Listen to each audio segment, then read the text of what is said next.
Good morning to all.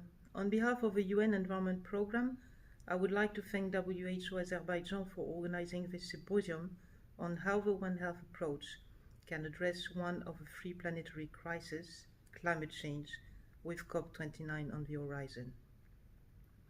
Climate change is one of the most pressing issues of our time. It has far-reaching impacts on every aspect of life on our planet. The environment, economy, social stability, health and well-being are all affected by it. Addressing climate change requires the active participation of everyone. This includes governments, communities, individuals, businesses, sectors and actors across the board. It requires a whole of government and of all society responsibility, call that a One Health approach. In Azerbaijan, you have this experience in the development of your voluntary national review.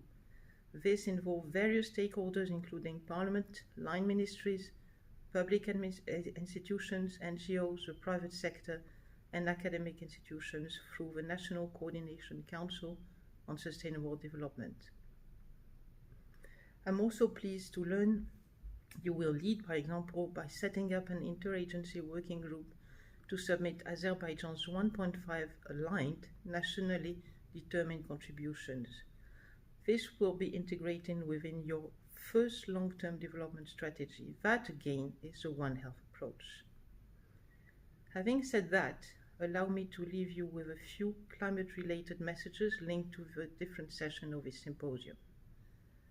First, the triple planetary crisis of climate change, biodiversity loss and pollutions are diminishing the health benefits of nature while increasing risk to human health and well-being. Therefore, to de-risk human health and well-being and to achieve sustainable development, humanity must stop degrading nature it depends on. Second, you will hear about the quadripartite alliance effort to better prevent, predict, detect and respond to health concerns at the human, animal, plant, environment interface. That includes the full integration of the environment into One Health. To that end, the implementation of multilateral environmental agreements can address the underlying drivers of disease spread and protect the health of people, animals, and ecosystems. Third, one of the multilateral environment agreements key to keep the global average temperature rise to 1.5 degrees Celsius and respond to the threat of climate change is the United Nations Framework Convention on Climate Change, UNFCCC. Warmer temperatures in the Arctic are thawing the region's permafrost, a frozen layer of soil beneath the ground, potentially releasing carbon and methane and steering viruses and bacteria that have laid dormant for tens of thousands of years could endanger animal and human health. Let's not forget the outbreak of anthrax disease, which killed thousands of reindeers in Siberia.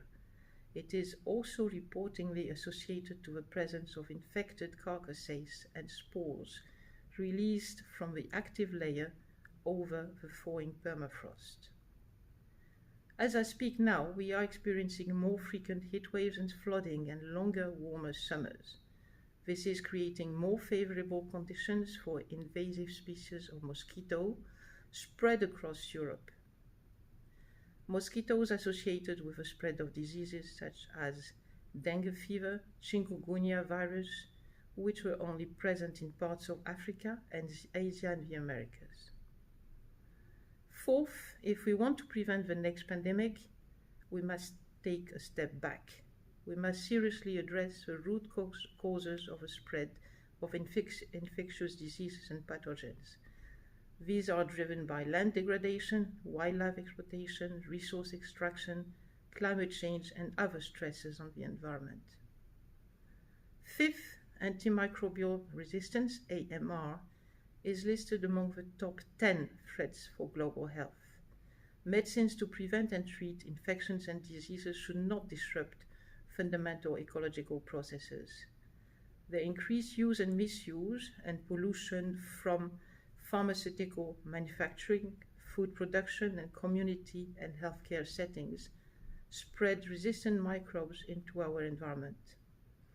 We also have more evidence that higher temperature and extreme weather patterns contribute to emergence and spread of AMR.